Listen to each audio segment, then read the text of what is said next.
archaeologists roll their eyes at any mention of Atlantis. If you even say the word Atlantis, Right. you're automatically regarded as a member of the lunatic fringe. Okay. And if you've even said that word, all your work, all the 30 years of work Right. you've done, the 1,000 dives that you've done Yeah, on yeah. continental shelves all around the world, Yeah. all of those can be written off simply because you said the word Atlantis. It's flat Earth for archaeologists. Yeah, it's flat, it's yeah. flat Yeah, Earth. gotcha. And they detest the use Now of tell us why the Earth is flat.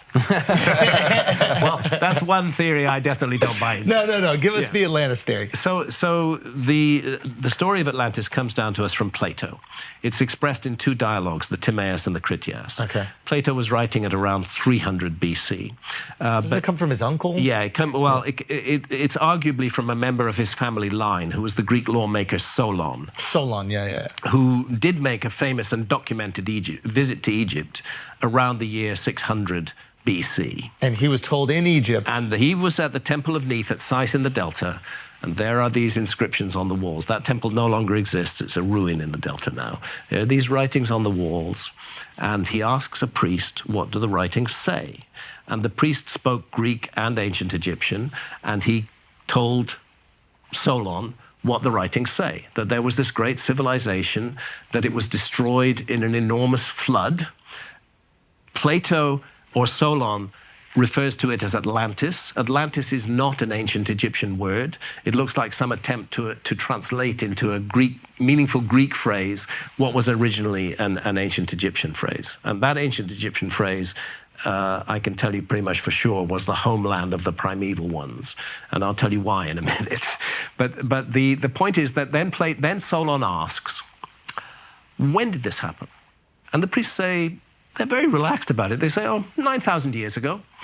So immediately we have a date that we can put to our calendar. 600 BC, he makes the visit. 9,000 years before that, that's 9,600 BC. Give or take 23 years, that is 11,600 years ago. That's when Göbekli Tepe is built. That's when Meltwater Pulse 1b begins to flood the world oceans. And again, my critics will niggle away at the edges of this and say, well, Meltwater Pulse 1b unfolded over 300 or 400 years. If you average it out, it wasn't that much in any one year. But who says it happened at average rates? Who says there wasn't a big rise and then a smaller rise? You know?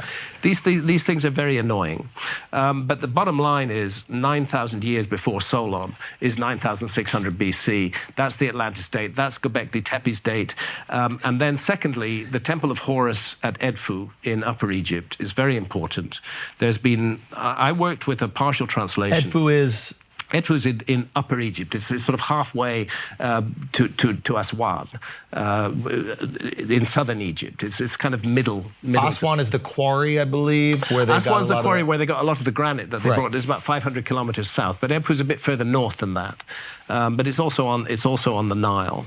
Now, the Temple of Horus at Edfu is a relatively recent temple, probably built around 270 BC by the Ptolemaic dynasty of ancient Egypt. These were Greeks who had overtaken ancient Egypt. But although they colonized ancient Egypt colonized their minds, and they became ancient Egyptians, more ancient Egyptian than the ancient Egyptians themselves, in many ways. It's like when white people go to Hawaii. Inscribed on the wall of that temple, not in the language of ancient Egypt as was spoken 270 BC, but in Middle Egyptian, which goes back to about 2000 BC, carefully inscribed, and we're informed that it's based on temple archives. See that a temple stood there before the Ptolemies rebuilt that temple, and it stood on the foundations of an even older temple. The archives were preserved. That's what's inscribed on the walls. It's inscribed in Middle Egyptian. It's about 2000 BC, and it tells the whole Atlantis story. It just doesn't call it Atlantis. It speaks of a sacred island. It calls it the homeland of the primeval ones. It speaks of a great serpent that comes from the sky and splits the island in two. It speaks of a huge flood that arises and kills off almost all the divine inhabitants, apart from a few survivors, who then travel around the world. One of the places they go to is Egypt, and they make their first business to build primeval mounds in ancient Egypt that will be the locations of all future temples and pyramids. The Edfu texts are very clear. Now, I just need to make this clear, because I relied on Eve Elizabeth Raymond, who was an early translator of the Edfu texts. But recently, the Edfu texts have been completely translated, every single word, into German, by a gentleman called Dieter Kurth, and they've translated it all into German. It would be nice if it were all into English because that's much more widely spoken. What language. does it say in German? The Well, Jews did not build the pyramid. No, it supports everything in the original translation. There's not a single part of the original translation that's debunked by this. It supports it and it adds information that wasn't there because the reference in those Edfu texts to the destruction of the homeland of the primeval ones is 7,000 years ago, but that's in Middle Egyptian, which dates back to 2000 BC. So it goes back to 9,000 BC again.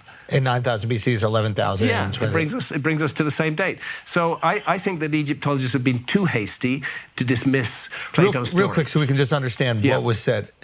The snake that comes down, like you said in the Netflix special, we can look at comets as potentially snakes. They're Cosmic depicted as serpents, yeah. So this comet that comes and hits the island of Atlantis, that's like a direct shot. Yes. Right? Yeah. But so maybe it doesn't hit exactly the island, but it's hitting close enough where the effects of that hit are going to dramatically affect the island. And remember, they didn't call it Atlantis. They called it the homeland of the primeval. And what does that mean, the primeval ones? The ancient ones lived there. That was their homeland. Whoever created the mounds.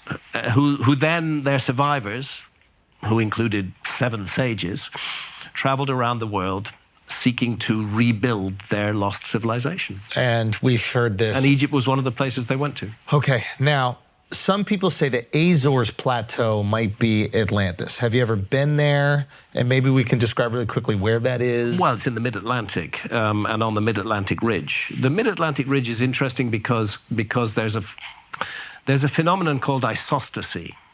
Isostasy is the Earth's surface is a little bit fluid. If you put a heavy weight on one bit of it, it's like the end of a seesaw. It's going to force the other bit up. So in Britain, we had an ice cap on northern Scotland.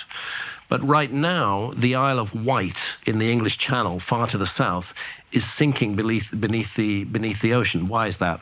Because the ice cap on northern Scotland pushed northern Scotland down and lifted up the Isle of Wight. Since the ice cap's gone, the Isle of Wight is going back underwater. You see this in the islands off of Italy, like Capri is starting to shift and rotate a little bit. It's isostasy that causes that. Okay. And isostatic rebound in this case. And there is some indication that the ice cap on North America may have had an effect on the Mid-Atlantic Ridge and may have raised it to a higher level than it was today. Oh, so wait a minute. But I'm not. I need to be clear. I'm not looking for Atlantis there or anywhere. I don't think there was one location. Every story and reference, and I don't think we should be looking for a genetic location for it either. Right. Just as it would be really hard to look for a genetic location of America today. The U.S. culture is a multicultural society. Right. There's the multi-ethnicity society. I suspect quote-unquote Atlantis was like that. I suspect that it was all over the world, that it occupied the best real estate on Earth, the lands that are now under a few hundred feet of water caused by. But if we knew where it was, we could at least look for some sort of remains. If there were if there was a definite heartland for it, I think we should be looking for those remains on the flooded continental shelves all around the world, and that's what I spent 7 years of my life doing, was diving on the continental shelves and finding again and again ruins and structures that weren't supposed to be there. I think there's the whole story of humanity that's missing underwater. And while I'm saying that, I would like to give credit to archaeologists. There is some work now being done, marine archaeology, which isn't any longer just looking for shipwrecks from the medieval period or even from the 20th century, but 19th century, but are looking at the flooded continental shelves. And it's just starting. This work should have been happening for decades. It's just beginning. I think that's going to reveal a great deal. And I know it's going to reveal a great deal because I found a great deal. But I want to add that the Amazon rainforest and the Sahara Desert are also underserved by archaeology. Yes.